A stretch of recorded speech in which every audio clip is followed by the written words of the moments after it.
దేవుని యొక్క వాక్యము ఈ ఉదయకాలమున దేవుని యొక్క వాక్యమును ధ్యానం చేస్తాము. సామెతల గ్రంథము 3వ అధ్యాయం 19వ వచనం చదవండి. నా కుమారుడా, నీవు విని జ్ఞానము తెచ్చుకొనుము, నీ హృదయమును యథార్థమైన త్రోవలయందు చక్కగా నడిపించుకొనుము. దేవునికి మహిమ కలుగును గాక. దేవుడు ఈ ఉదయకాలమున మానవుల యొక్క హృదయము చక్కగా నడిచేది తెలియక తమ ఇష్ట ప్రకారంగా మరి త్రోవ తొలగిపోయినారు కనుక బాబులు గోపురం కట్టేటప్పుడు తొలగిపోయినటువంటి మానవులు హృదయము చక్కగా నడవలేదు, అంటే యథార్థంగా జీవించలేదు. ఎందుకంటే దేవుడు ఆ రోజు వారి మరి మాటలు వారికి అర్థం కావాలి, కానీ ఒక్కరి మాటలు ఒక్కరికి అర్థం కాకుండా తారుమారు చేసినాడు. అందుకే ఆ రోజు నుంచి ఈ రోజు వరకు మనుషులు ఏం చేస్తున్నారు తెలుసా? యథార్థంగా నడవడం లేదు. యథార్థంగా నడవనందున అయితే దేవుడు ఏం చేసినాడు? యథార్థంగా నడిచే ఒక మార్గాన్ని వేసినాడు. ఆ మార్గమే యేసుక్రీస్తు మార్గము. ఆ మార్గము వేసి ఆ మార్గములో మరి క్రైస్తవ సంఘానికి నేర్పుతున్న మాట ఏమిటంటే, దేవుని పిల్లారా, నువ్వు యథార్థంగా జీవించు అని చెప్తున్నాడు. చదవబడిన అధ్యాయములో ఏం చేయాలంట? యథార్థంగా జీవించాలంట. మరి దేవుని పిల్లారా, యథార్థంగా జీవించాలి.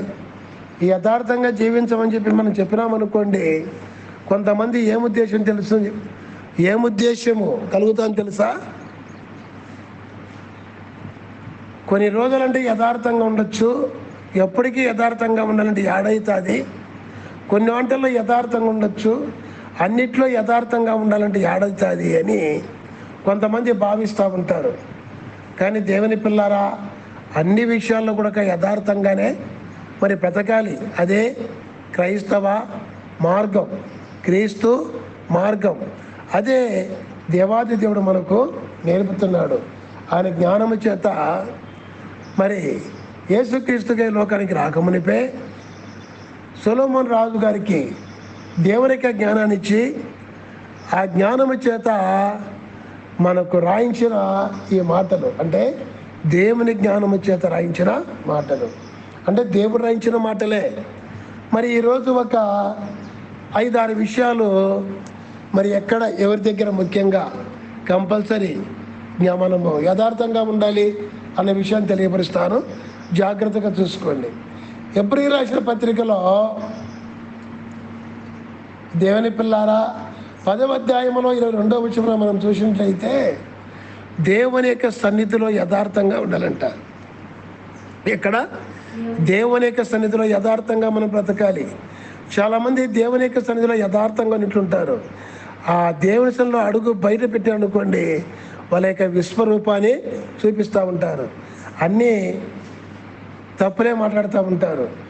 గనక ప్రతి సమయమంతా కూడా మనం యథార్థంగా ఉండాలని, ఒకటిగా దేవుని యొక్క సన్నిధిలో యథార్థంగా ఉండాలా. రెండోది, యజమానుల దగ్గర మనం యథార్థంగా ఉండాలా. ఎవరి దగ్గర? యజమానుల దగ్గర. ఎప్పుడైతే మనం దేవుని దగ్గర యథార్థంగా ఉండి యథార్థం నేర్చుకుంటామో అప్పుడు యజమానుల దగ్గర మనం యథార్థంగా జీవించగలుగుతాం. యజమానుల దగ్గర మనం యథార్థంగా ఉండకపోతే యజమానులు మనకు నమ్మకంగా పని అప్పగించరు. నమ్మకంగా పని అప్పగించకపోతే ఆ పని చేయలేము. నమ్మకంగా అప్పగించకపోతే ఆ పనికి తగిన ప్రతిఫలము మనం పొందుకోవాలంటే ఎఫెసీయులకు రాసిన పత్రికలో దాసులతో మాట్లాడుతున్నాడు. దాసు అయిన వాళ్ళారా, మీ యజమానుల దగ్గర మీరు యథార్థంగా ఉండండి అని అంటున్నాడు.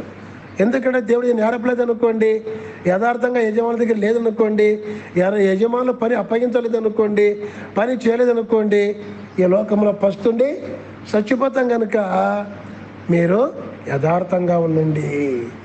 చూసినారా దేవుని పిల్లారా, యథార్థంగా మనం ఉన్నప్పుడు ఏమైతే తెలిసిన కొంచెంలో నమ్మకంగా ఉన్నప్పుడు ఎక్కువ దాంట్లో కూడా మనము నమ్మకంగా మరి అప్పగింపబడుతుంది మనకు. కనుక యథార్థంగా యజమాని దగ్గర కూడా మనం ఉండాలి. అంతేకాదు దేవుని పిల్లారా, యజమానులే కాకుండా క్రైస్తవ సంఘములో మరి అనేక మంది కూడా యథార్థంగా బ్రతకాలంటే మనం ఏం చేయాలంట? 2 కొరింథీ గ్రంథంలో 8వ అధ్యాయంలో 24వ వచనంలో పౌలు గారు చెబుతారు, యథార్థంగా ఉంటే అని చెప్తాడు, మీరు సంఘమునకు ఒక మాదిరిగా యథార్థంగా ఉండండి అంటాడు. సంఘానికి యథార్థంగా ఉండే సంఘం యథార్థంగా నేర్చుకుంటుందా? నేర్చుకునే కనుక సంఘానికి మనం యథార్థత అనేది మనం చూపించాలా. ఒకటి చెప్పి ఒకటి చేయకూడదు. ఒక ఆయన ఉన్నాడు మన సంఘంలో, ఆయన అన్ని నీతి మాటలు చెప్తాడు, అయితే మళ్ళా నీతి తప్పుతాడు. తప్పినప్పుడు ఏమన్నా అడచేస్తున్నావా, ఏం అంకులు అడచేస్తున్నామంటే అది అంతేలేమంటాడు. ఇంకేముంది సంఘము? అందరి దగ్గర మంచి చెప్తాడు. ఆ నీతి తప్పినప్పుడు, యథార్థత తప్పినప్పుడు ఏం చేస్తాడు తెలుసా? వాళ్ళు అడుగుతారు, ఏంటి అంకుల్ నువ్వు ఆ రోజు అడిగి చెప్పినావు కదా, ఈరోజు నువ్వు అడిగి పోకూడదు అని చెప్పా అంటే అది పోవాలేమ్మా, నీకు తెలియలేమ్మా అంటాడు. ఒకరోజు ఏమో పోవద్దనే, ఒకరోజు పోవాలనే. ఇది యథార్థత కాదు. యథార్థతని మనం నేర్చుకొని ఏది చెప్పినా ఆడికి అయిపోయి ఇంకా అది చేసినప్పుడే సంఘం కూడా చేయగలుగుతుంది. సంఘం ఎదుట యథార్థతంగా మనం యథార్థత కలిగి ఉండాలా. అలాగే దేవుని పిల్లారా, ఈ యథార్థతను మనం ఎప్పుడైతే కలిగి ఉంటామో అప్పుడే యథార్థత కలిగి ఉన్నప్పుడే మరి ఆరాధన కూడా ఆత్మతో సత్యముతో ఆరాధించగలుగుతామని యోహాను సువార్త 4వ అధ్యాయము 23వ వచనంలో యేసు ప్రభువు వారు స్వయంగా చెప్పి ఉన్నారు. యథార్థత లేకపోతే మనం ఆత్మతో సత్యముతో ఆరాధించలేము. మరి ఆరాధించే విషయంలో కూడా మనము ఆత్మతో సత్యముతో ఆరాధించాలంటే ఖచ్చితంగా యథార్థంగా మనము బ్రతకాలని చెప్పి కూడా యేసు ప్రభువు మనం నేర్పుతున్నమాట. 5వదిగా మనము చూస్తే అనేకులను దేవుని వైపు తిప్పడానికి ప్రకటించే విషయంలో కూడా మలాకీ గ్రంథం 3వ అధ్యాయము 6వ వచనంలో మనము యథార్థంగా ఉండాలి. మరి దైవ సేవకులు కంపల్సరీ యథార్థంగా ఉండాలి. యథార్థంగా మనం లేమనుకోండి, అప్పుడు మరి సేవకుల దినము త్వరగా వస్తూ ఉంది. ఎందుకంటే యథార్థంగా సేవకులు ఉండకపోతే తొందరలో తీర్పు ఉంది. ఆ తీర్పు దినం రాబోతా ఉంది. తీర్పు సంఘంలో విశ్వాసాల కంటే ముందుగా సంఘ కాపరులకే శిక్ష ఉంది. ఆ శిక్షను అందకుండా ఉన్నట్లు కొంతమంది కాపర్లు ఏం చేస్తున్నారు? యథార్థంగా సేవ చేస్తున్నారు. కొంతమంది యథార్థత లేకుండా సేవ చేస్తున్నారు. చెప్పేది ఒకటి, చేసేది ఒకటి. ఆ చెప్పేది ఒకటి, చేసేది ఒకటి ఎవరైతే ఉంటారో వాళ్ళ దగ్గర అన్నీ ఉంటున్నాయి. అన్నీ ఉన్నప్పుడు వాళ్ళ దగ్గరికే పోతున్నారు. అయితే మంచి కాపర్ల దగ్గర ఉండకుండా పోతున్నారు. ఎందుకంటే మంచి కాపర్లు మరి దేవుని పిల్లారా, ఆ సేవకుల దినం ఓ రోజు వస్తూ ఉందని చెప్పేసి భయపడి ఏం చేస్తున్నారు? యథార్థంగా ఉన్నా వాక్యాన్ని వాక్య ప్రకారంగా బోధిస్తున్నారు, కల్పనా కథలు చెప్పకుండా. అర్థమైంది కదా? మరి ఈ వాక్యాన్ని బోధించేటప్పుడు చాలామంది ఎలాగుంటుంది ఆ బోధ? ఆ మంచి బోధ బోధించే సేవకుల వారికి ఎలాగుంటుందంటే సంఘస్థులకు చూడండి, అక్కడ ఉంటుంది. అదే మలాకీ గ్రంథము 2వ అధ్యాయము 6వ వచనంలో చూడండి, ఒక మాట ఉంటుంది. ముళ్ళ కంపలుగా ఉంటారంట వాళ్ళు. మంచి బోధ బోధించేవారు ముళ్ళ కంపలుగా ఉంటారంట. ఈ రోజుల్లో సంఘాల్లో మంచి చేయండి రా బాబు అని మంచి చేస్తూ మంచి చేయమంటే యథార్థంగా మీరు బతకండి అంటే ఆ సేవకులు ఎలాగుంటారు? ముళ్ళ కంపల్లాగా ఉంటారు. ఏంది ఎప్పుడు యథార్థత అని చెప్పేసి మనం ఏది అనుకుని చేయలేకపోతున్నాము అని చెప్పి యథార్థ తప్పి బ్రతకడం కోసము యథార్థంగా ఉండే సేవకులు వాళ్ళకి ఎలాగుంటారు? ముళ్ళ కంపలుగా ఉంటారు. కాబట్టి దేవుని పిల్లారా, మరి అనేకులకు దేవుని వైపు తిప్పే మనము సంఘానికి ఎదురుగా మనము యథార్థంగా ఉండాలి. ఎందుకంటే దేవుని పిల్లలారా సేవకుడు ఈరోజు తప్పిపోతున్నారు. యథార్థంగా ఉంటే వాళ్ళు మమ్మల్ని ముళ్ళకంపలాగా చూసుకుంటారు, మమ్మల్ని చెడ్డోళ్ళగా చూసుకుంటారు, వెళ్ళిపోతారని చెప్పేసి సేవకుడు చాలామంది యథార్థంగా సేవ చేయకుండా, యథార్థంగా బోధించకుండా చాలామంది ఉంటున్నారు. అలాగే ఉండకపోతే మన వైపు తిరగరు. ఈరోజు ఒకవేళ చాలామంది ఉన్నా కూడా జరుగు దినాలు ఏమవుతారు? తప్పిపోతారు. దేని పిల్లారా, యథార్థం అనేది సేవకుడు తప్పకూడదు, సేవకుని తర్వాత మరి సంఘం కూడా తప్పకూడదు అని మలాకీ 2:6 స్పష్టంగా తెలియపడతా ఉంది. అలాగే చూడండి, మలాకీ గ్రంథం 7:4 మాట అంటాడు, చాలా వరకు యథార్థం లేకపోతే ఏమవుతుందంట? కలవరపడతారంట. ఏమవుతారంట? కలవరపడతారు. మరి కలవరపడకుండా ఉండాలంటే మరి ఏం చేయాలా? ఈ రోజుల్లో కాపర్ల విషయంలో కూడా మనం జాగ్రత్త కలిగి యథార్థంగా ఉండాలి. ఎక్కడ? కాపర్ల దగ్గర జాగ్రత్తగా యథార్థంగా ఉండాలి. మనం బోధించే బోధకుల విషయంలో చాలా జాగ్రత్తగా ఉండాలని చెప్పి కూడా 6వదిగా మనకు తెలియబడుతుంది. 7వదిగా ముగించుకుందాం. ముగింపులో మనము చూస్తే దేవుని పిల్లారా, హబక్కూకు గ్రంథము 2:4 మనం చూసినట్టయితే, 20 కాదు, మరి 2:4 మనం చూసినట్లయితే ఒక మాట ఉంటుంది. దేవుని పిల్లారా, అక్కడ ఏముంటుందో చూడండి, వారు యథార్థవంతులు కాక తమలో అతిశయ పడతా ఉంటారు. చూసినారా? వాళ్ళు యథార్థంగా ఉండరు, తమలో తాము అతిశయ పడతా ఉంటారు. ఉండరు అట్లా మన సంఘంలో? ఏముంది? యథార్థంగా ఉండకూడదమ్మా, పోవాలా అక్కడక్కడ నేర్చుకోవాలా. ఏం నేర్చుకుంటా నీ కూడా? ఏమీ నేర్చుకోలేవు. నువ్వు యథార్థంగా ఉండే నేర్చుకో ముందు. అది లేకపోతే ప్రయోజనము లేదు. కాపర్ల శిక్ష పొందుతామని చెప్పి మంచిగా వాక్యాన్ని బోధిస్తున్నారు. అటువంటి కాపర్ల దగ్గర నువ్వు యథార్థంగా ఉండకుండా నీ ఇష్ట ప్రకారంగా అతిశయిస్తూ నీ ఇష్టమైన చాటుకు పోతూ నీ ఇష్టమైన పనులు చేస్తావంటే నువ్వు శిక్ష తప్పించుకుంటావా? తప్పించుకోలేవు.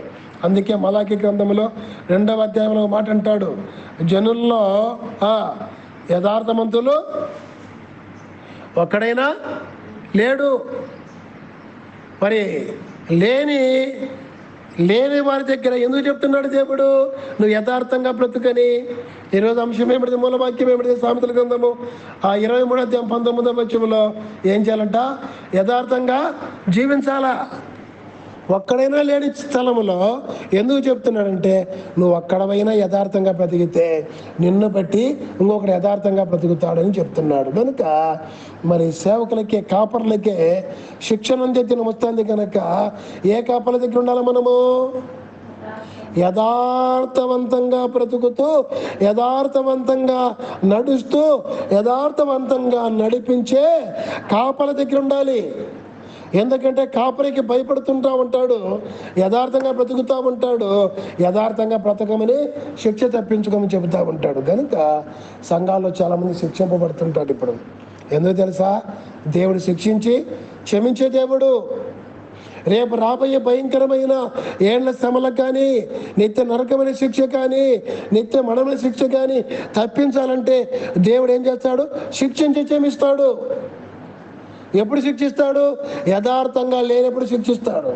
అలాగే దేవునికి మహిమకరంగా, దేవునికి భయపడి సేవ చేసే కాపర్లు కూడా ఏం చేస్తారు?